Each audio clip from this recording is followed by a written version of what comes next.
Assalamualaikum warahmatullahi wabarakatuh. Perkenalkan, nama saya Muhammad Sultan Rafli dari kelas 4 PJJD dengan nomor induk mahasiswa 062440111912. Di sini dengan dosen pembimbing Ibu Sri Rizky Artini, STM. Di sini saya akan menjelaskan tentang Geographic Information System. Oke, kita masuk ke filenya. Data informasi sistem. Ini ada tentang data dan informasi. Kita mulai dari data. Data merupakan sekumpulan dari fakta yang berupa angka. Dan juga ada juga fakta, contoh fakta misalnya seperti pada hari Selasa tanggal 27 Oktober terjadi longsor. Dan juga ada informasi, yaitu informasi adalah proses dari datanya. Dan juga ada selanjutnya,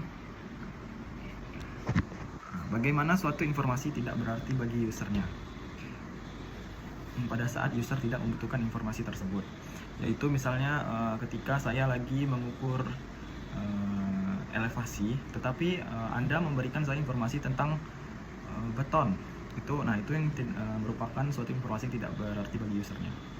Dan selanjutnya juga ada data dan informasi yang satu.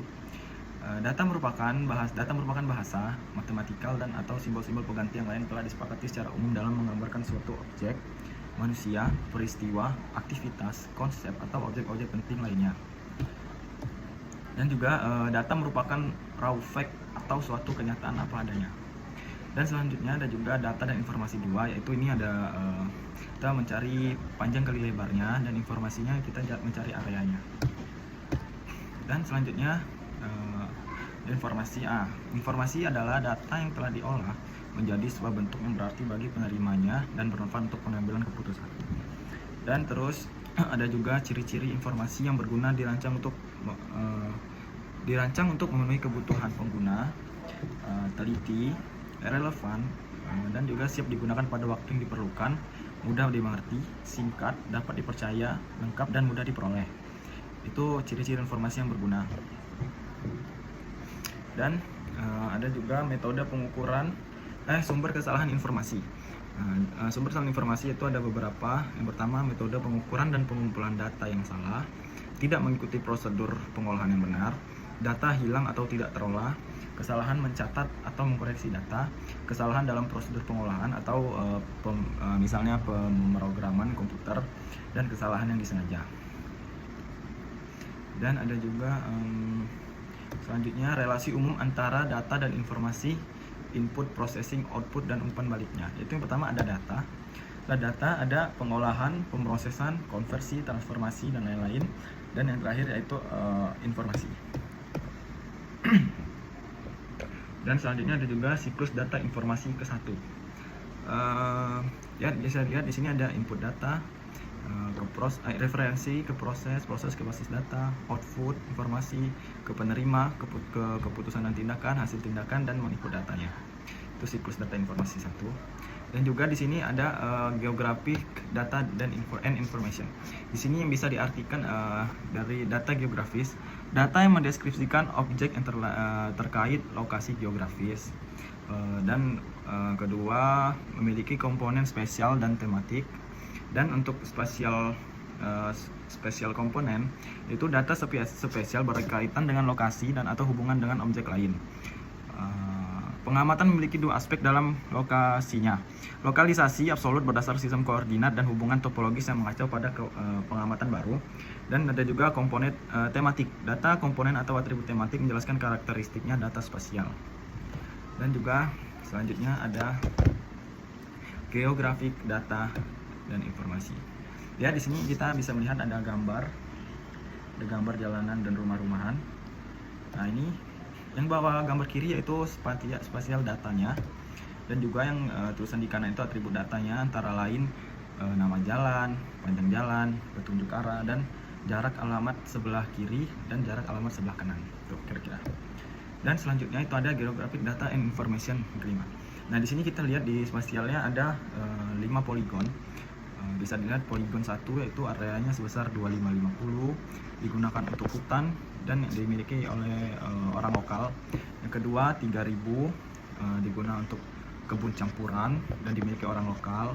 Yang ketiga itu 3.500 areanya untuk kebun kopi dan dimiliki oleh PT KOF, dan seterusnya ke bawah begitu. Dan selanjutnya ada juga tentang geografik data dan informasi yang keenam. Ini kita baca. Data spasial dapat dipresentasikan sebagai titik, garis, atau area yang didefinisikan pada referensi tertentu, misalnya sistem koordinat. Dan juga bawahnya data atribut dapat dipresentasikan dalam bantuan teks atau metrik grafis atau gambar yang terkait dengan lokasi spesifik dari data spasial. Secara teknis, baik data maupun data atribut dikelola dalam sistem spasial data. Yang selanjutnya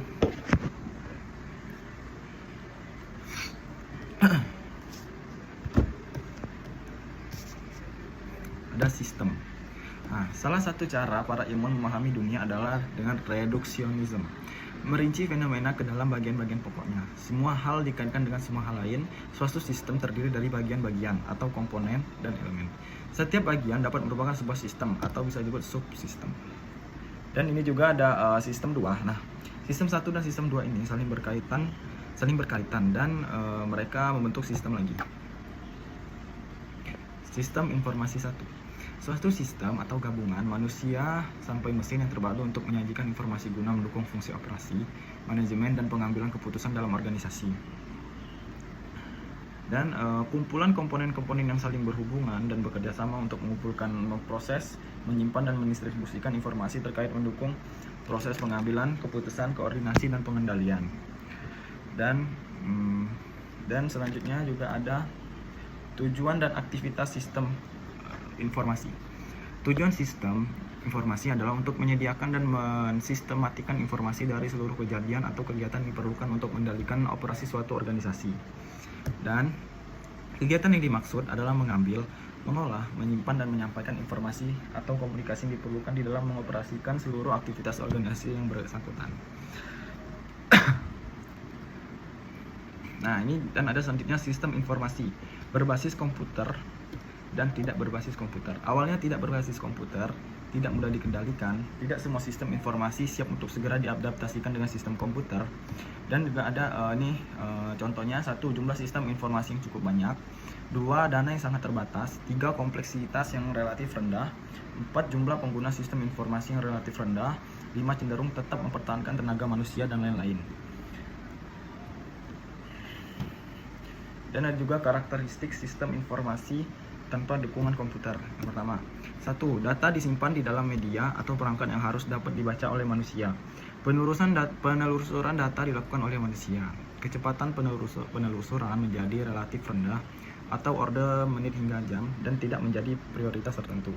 3. Makin besar dan kompleks organisasi terkait, makin sulit untuk memperoleh gambaran yang lengkap dan cepat.